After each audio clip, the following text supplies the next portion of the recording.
Welcome to the RBC Spotlight Space. My name is Anastasia Busis. Day 3 of the Olympics done for me, but good morning, Canada. I won't bury the headlines. First gold medal goes to Maggie McNeil in the 100-meter butterfly, historic. Jessica Klimkate nabs a bronze medal in the 57-kilogram in judo. Great day for Canada.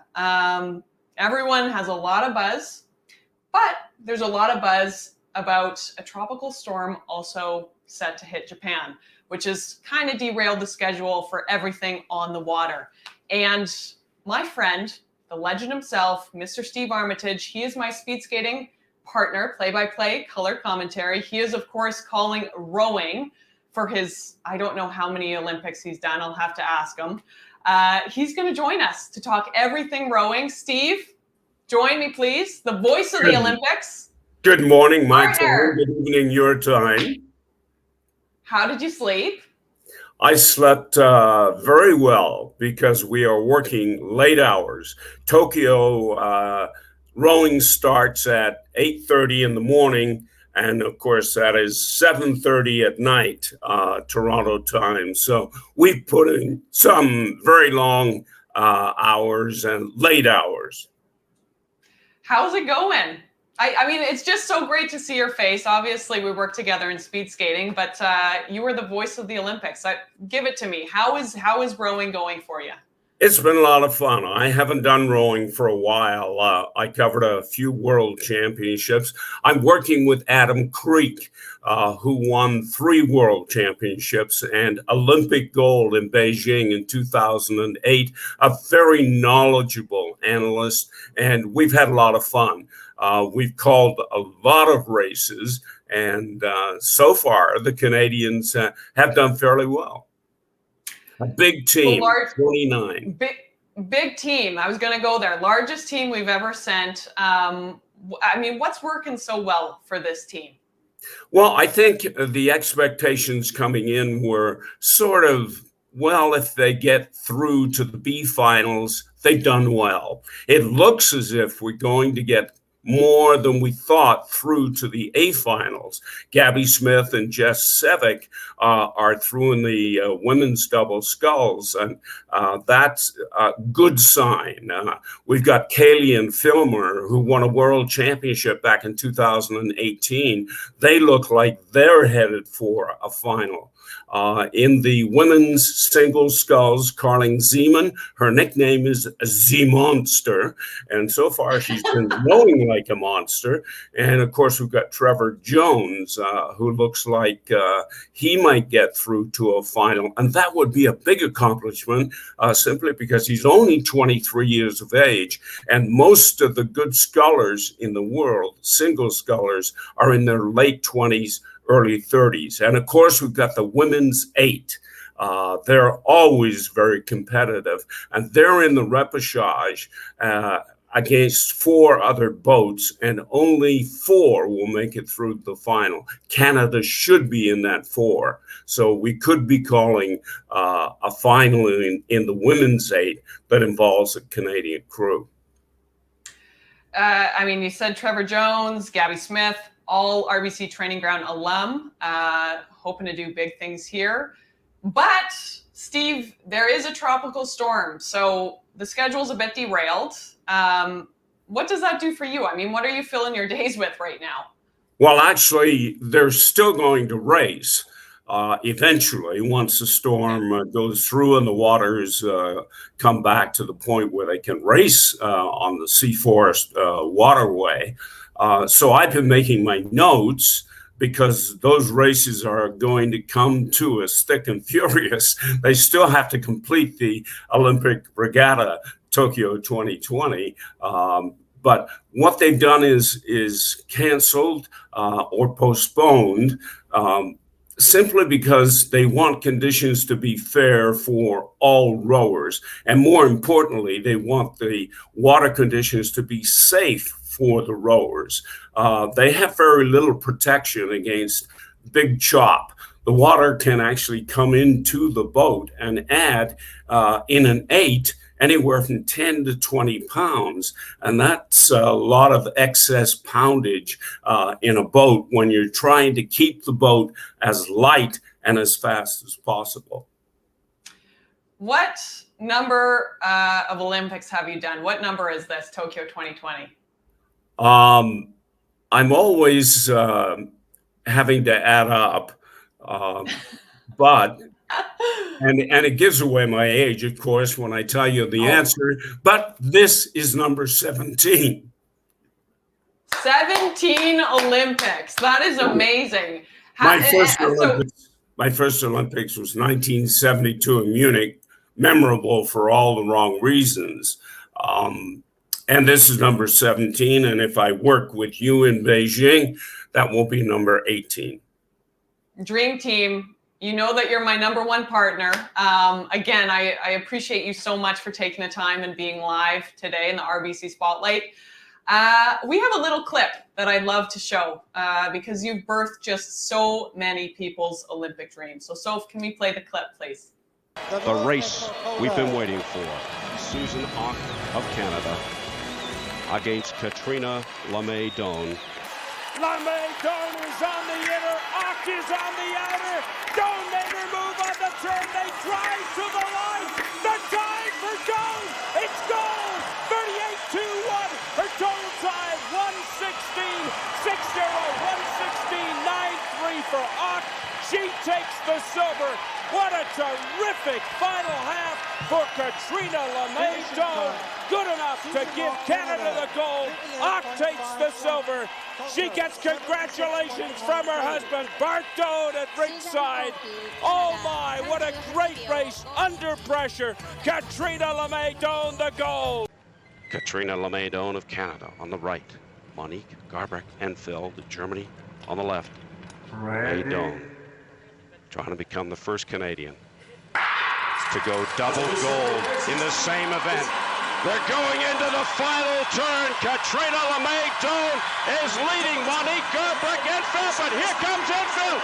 Doan driving to the line. Her world record time 3:7.22, 3:7.45. Katrina Lemay-Doan has done it. She has won the gold medal for the second Olympics in a row in the women's 500 meters. Boy, that brings back. It doesn't get any better memories. than that, my friend. It does That was not so get much any fun. better.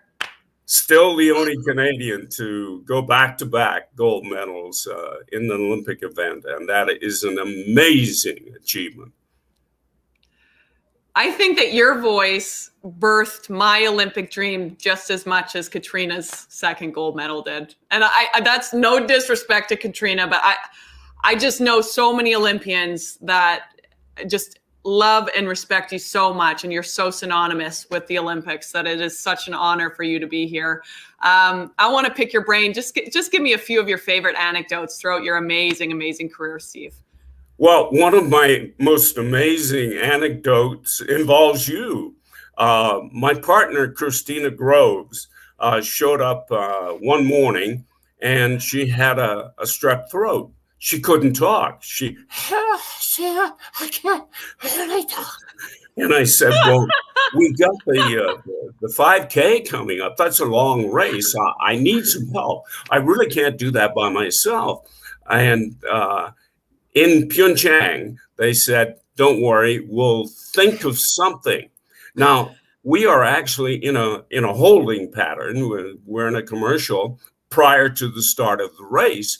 And they said, we've solved the problem. I said, how'd you do that? We've got Anastasia Bousas. And I said, I don't think she's ever done a race before. No, she hasn't, but she's in the booth. She's got the headset on, and you've got 2 minutes to the race. I had a chance to have one word with Anastasia, and I said, just relax, have fun. 5, 4, 3, 2, 1, here we go. You did an unbelievable job. I voted you Rookie of the Year from the commentator pool for that effort. It was truly remarkable. I couldn't see you. You couldn't see me. And you were doing your very first race at the Olympic level, and you did a great job.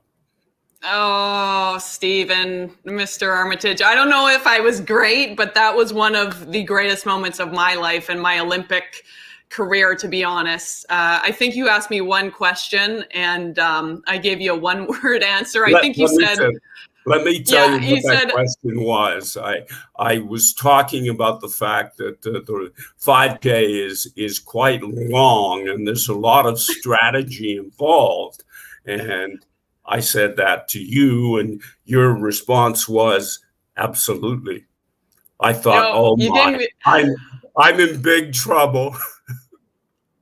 I'm sorry, partner, but we got her back on track, and I think that Ted Jan Bloemen actually won the silver medal that evening, and it was just such a highlight, and that means a lot. That was one of the anecdotes. I would love.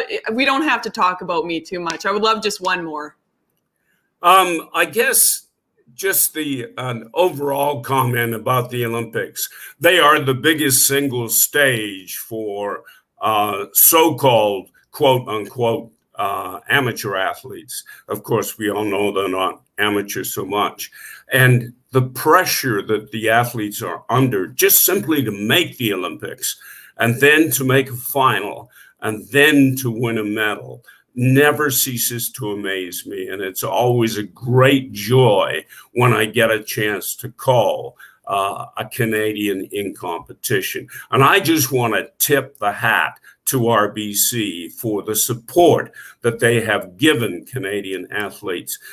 Canadians are always looking for support, and RBC stepped up to the plate and delivered. And that has helped countless Canadians in their quest, to get to the Olympics and maybe get to the final and win a medal.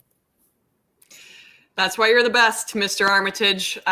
Thank you so much for taking the time, being in the RBC spotlight space. You know what you mean to me, Mr. Steve. Legend, the voice of the Olympics, and let's do this again in 6 months' time. I hope to be calling speed skating alongside you, and it is the honor of my life, to be honest, to call speed skating alongside you, because you really birthed my Olympic dreams, and I'm very confident that I can speak on behalf of a lot of Canadian Olympians. You've birthed so many dreams, and you're the voice. No one's better. You're the best, buddy. Thank you so much for taking the time and talking about rowing and the tropical storm. And it's the Olympics. Anything can happen. We're delayed, but we'll see. Women's 8. I'm just recapping. Women's 8, you said really good chance at a medal there. Look out for Trevor Jones, Avalon Wastanes, and Gabby Smith, all set to do big things on the water. And you can enjoy that by listening to the soothing sounds of Mr. Steve Armitage. Steve, thanks so much.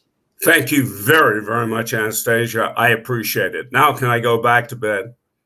Go back to bed. I woke you up. I called you from Toronto. Thanks, buddy. Thank you. Mr. Steve Armitage, legend, just giving us a little rowing preview. Again, tropical storm set to hit Tokyo. I almost said Toronto, sorry. Set to hit Japan is what I should have said. And the rowing, a lot of things on the water are just postponed 24 hours, and we will give you updates as they go. While you were sleeping, we caught up with skateboarder Matt Berger, RBC Olympian. It was his debut. Of course, skateboarding is a new sport to the Olympics. Very, very excited to participate. Unfortunately, was a little disappointed with his results, but he has promised he will be back in Paris 2024. So, Soph, roll the tape, please. I'm here with Olympic skateboarder Matt Berger. Matt, how are you feeling? Bittersweet. Definitely bittersweet for sure. How was it? How are you feeling going into the competition? Yeah, it's been a battle since we got here. There's so many variables out of your control when you come to the Olympics. And I think with the COVID protocols and everything, those variables were heightened. And, you know, everyone's been talking about it. I think the biggest thing we all were battling was the weather. I mean, our event was the hottest part of the day, and it is hot here. So that was definitely the biggest battle for me, at least. It is skateboarding's Olympic debut. Was it what you thought it would be? Like, what was the biggest surprise? No, I never, ever would have imagined it to turn out the way it did for me. I'd give it everything I could, but variables came into play and it worked out the way it did. And, you know, for me, it's just a matter of taking ownership of the situation, accepting it, and learning what I can from it and moving forward and on to the next as a better person. When I think of the Olympics and I think of my Olympic experience, and of course I didn't compete in an Olympics during a pandemic, I think of the teammates and the friends that I make from other sports. Did you have a similar experience? What was that like? Absolutely. It's been so welcoming, and it's just been, I think the coolest thing about it for me, the takeaway was just the energy of being here, and everyone's here working so hard to finally get to their moment, and everyone's at, you know, the top of their class in whatever they do. And I've never been in a place where it has such energy. That has been the biggest takeaway for me. And everyone, of course, has so much respect towards each other too, right? Because we're all here. Yeah. Listen, what do you think you're going to take away and celebrate, though, from this experience? You know, I had no idea as a skateboarder that I'd ever end up in this place. The Olympic dream was never an option for me as a kid. And I had no idea how much of an honor that it would end up being. And of course, I wish it worked out better and I was able to represent how I know it can. But, you know, some days it works like that, right? I think of it like golf. You know, we see someone like Tiger Woods win so many events in a row, and then they have an off day and they play terrible. So hopefully next time around, I'll be able to turn that around. But it's been a complete honor to be able to do what I love to do on the world stage, and, you know, representing the country has made me into who I am. You say next time around, Paris 2024, plans? Oh, yeah. Yeah. I mean, after today already, it's like the tank is full. I'm ready to get back to it. That is so lovely to hear. Because again, there's been such a conversation about skateboarding culture and the Olympics and what that'll look like. What do you hope this will do for the next generation of skaters? Well, I mean, for me as a skateboarder and seeing it on the world stage, and, you know, even though I didn't do how I wanted to do today, I still feel like we all won, because today, everyone, all top 20 skated so well, no matter their circumstances, and represented and showed the world to me that it's the real deal. You know, these people are jumping down sets of 12 stairs and 30 plus degree heat and doing some of the craziest things I've ever seen. And so there's value in investing into it and building on it and making it more accessible. You know, for me as a kid, I just wanted to have somewhere to go skate in the wintertime, but I didn't have that. Right. Yeah. So hopefully everyone else sees value in it, and we can grow the community, because it's changed my life in so many great ways. Matt Berger, admittedly a bit disappointed in his day yesterday, but as he said, eye on the prize, hoping to do big things in Paris 2024. And that's only 3 years away. Time goes by way too quick. I think I wrote the date the other day and I said 2007. So I gotta start living in the present reality, but hoping to do big things in 3 years. Again, skateboarding making its debut at Tokyo 2020, alongside a few other sports that we will touch upon in the coming days. But right now, producer Soph's notes. It's time for everyone's favorite segment. Sophie, let's do a roundup. How are you doing, my friend? Good evening, Anastasia, and good morning, Canada. I'm doing great. What a great day for Canada. And yes, I'm here to give you my Soph's notes for the day. A couple of really great things happening online that a lot of people are talking about. First up, we've got this really great photo snapped by Olympic triathlete Brian Keane. He's also a photographer. He took this of Simone Biles. Isn't that the coolest thing you've ever seen? Very cool. Very cool. How does she do that? I don't know. I think it's just the magic of photography. But we've also got this amazing photo of the sailors with Mount Fuji in the background. Majestic. Wow. Right? That is amazing. Yeah. Keep your eye on Sarah Douglas. Have you ever gone sailing, Sophie? Actually, fun fact, I have my sailing license. I went to sailing camp 3 summers in a row when I was a teenager, and it was incredibly fun. So yes, that's I say that because our camera op, Keith, has a sailboat. So Keith, if you can hear me, just wave your hand. He's right behind. He's waving. We'll have to have a sailing party. Sorry. Keep going. And lastly, but definitely not leastly, we have this amazing video that went viral last night of Tunisian swimmer Ahmed Hafnoui. He won gold in the men's 400-meter freestyle from the outside lane. And the reaction from his coach, the reaction from him after realizing he won, it gives me chills. And I think I've watched this video 8 times. Absolutely incredible story. So I'm actually going to just show you this video that was edited by our very own Steve Armitage. Here we go.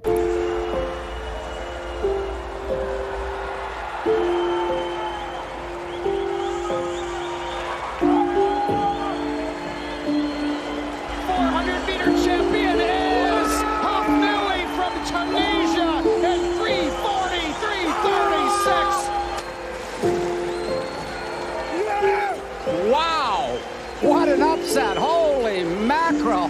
That's an amazing swim.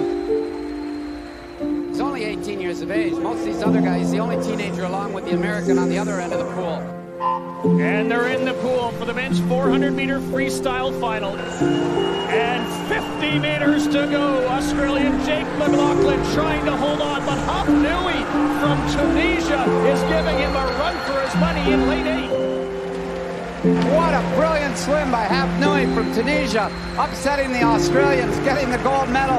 Ahmed Hafnoui set a personal best in the heats just to get here, and then sets another one in the final to take the gold medal for Tunisia. Whew. Right? That's why I'm wearing a jacket, because I got goosebumps. I'm not wearing a jacket and it's cold in here and I've got goosebumps. Anyway, oh, that's what sport's all about. That's lovely. Exactly. It's all about those feel-good moments. And those are your self notes. Thank you, producer. See you tomorrow. See you tomorrow. I mean, let's just keep the good vibes going. We had a heavy day yesterday. We had a few tears. But I would love to just give some love to RBC Olympian Melissa Humana Paredes and her partner, Sarah Pavin. Beach volleyball players, of course, they're planning on doing big things, hoping to bring home a medal, hopefully a gold medal. They've been quite candid with their goals. They defeated the Germans in straight sets again today. Absolutely on fire in this tournament, so dominant. And here are some highlights if you're just waking up in Canada.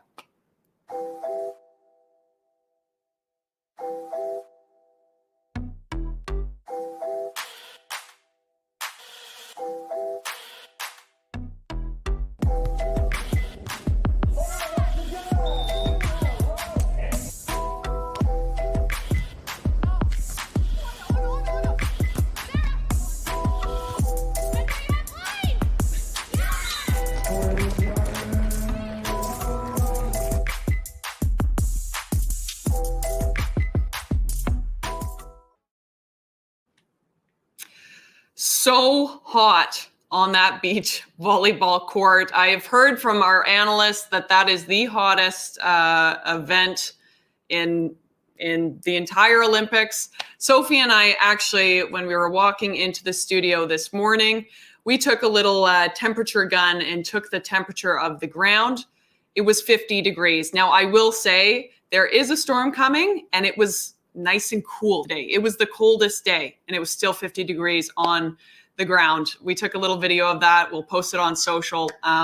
Again, this is an interactive show, everyone. We want you to be a part of this conversation, so please hit us up on social. We want to hear from you, who you want to see, who you want to talk about, who you want us to connect with. It's all about you and for you. So please know you're a part of this conversation. And with that being said, this is who you should be looking forward to. Canada versus Great Britain. Soccer. RBC Olympian Ashley Lawrence hoping to do big things in the midfield. And Canada versus Netherlands in men's field hockey. Look out for John Smythe, a pillar of that team. They're also hoping to do big things. That starts 7:45 a.m. Eastern. Set your clocks. Thank you for tuning in. RBC Spotlight Space. My name is Anastasia Busis. We do this on the daily, and we want to hear from you. So again, I told you, hit us up.